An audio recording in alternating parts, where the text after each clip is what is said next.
Hello, dear students. I am Mrs. Shaheen Pathan. Welcome you all to the next session of pharmacodynamics. After completion of this session, you would be able to know few terms which are used in pharmacology and factors modifying drug action. So, let's get started. How do we determine how well a drug works? This lesson will discuss four important and often confused properties of drug: affinity, efficacy, agonist, and antagonist. How they differ from one another. First term we are going to discuss is affinity. Affinity is a measure of the tightness with which a drug binds to the receptor. Drugs work by binding to specific receptors and activating them, causing a downstream effect.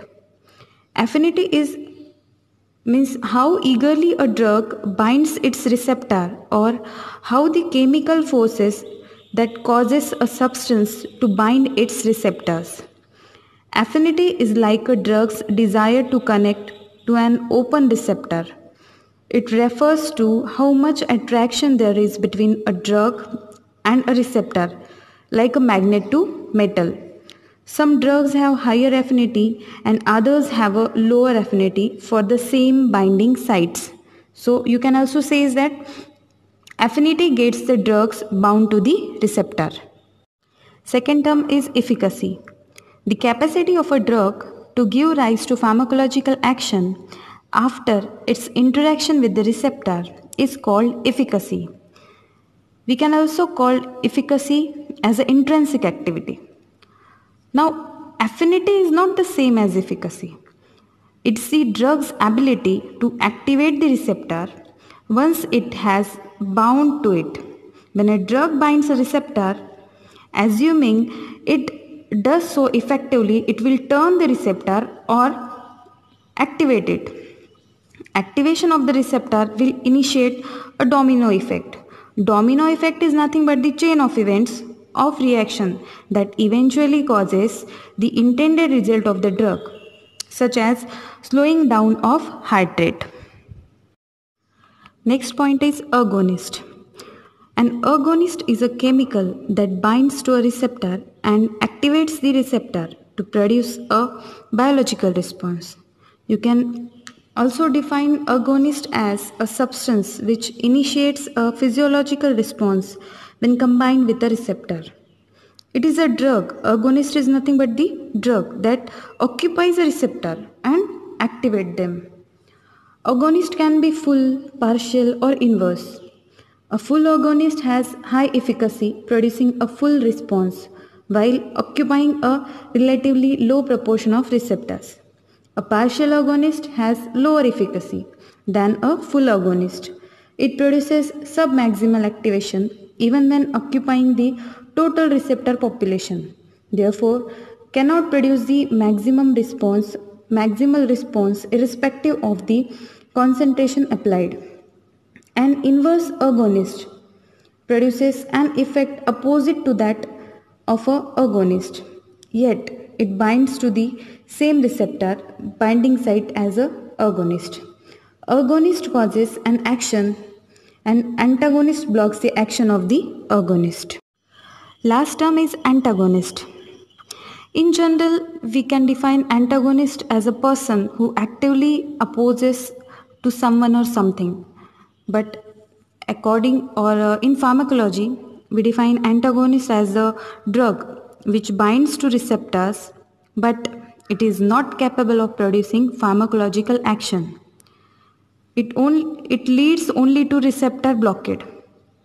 Antagonists block receptor activation by agonist, and the examples are naltrexone and naloxone. Next point is comparison between an agonist and an antagonist.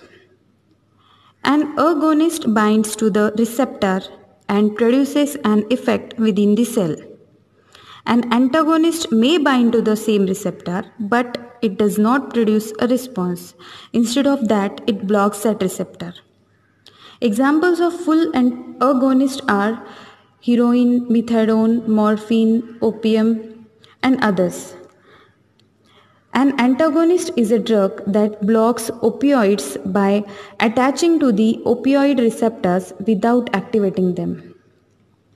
Antagonists cause no opioid effect and block full agonist opioids. Examples are naltrexone and naloxone. These two drugs are used to manage alcohol or opioid dependence.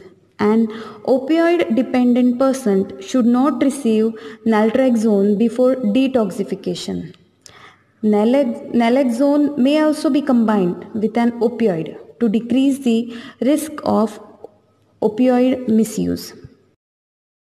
Last point is factors modifying drug action. No two people are alike, and no drug will affect every human body in exactly the same way. Some of the factors affecting or modifying drug actions are body weight, age, sex, route of administration, time of administration, climate, genetic factors, emotional factors, presence of disease, metabolic disturbances, cumulation, other drug therapy, additive effect, synergism, antagonism, drug tolerance, and drug dependence. In our next session, we are going to discuss these factors modifying drug actions in brief. Till then, stay tuned and thanks for attending this session. Have a good day.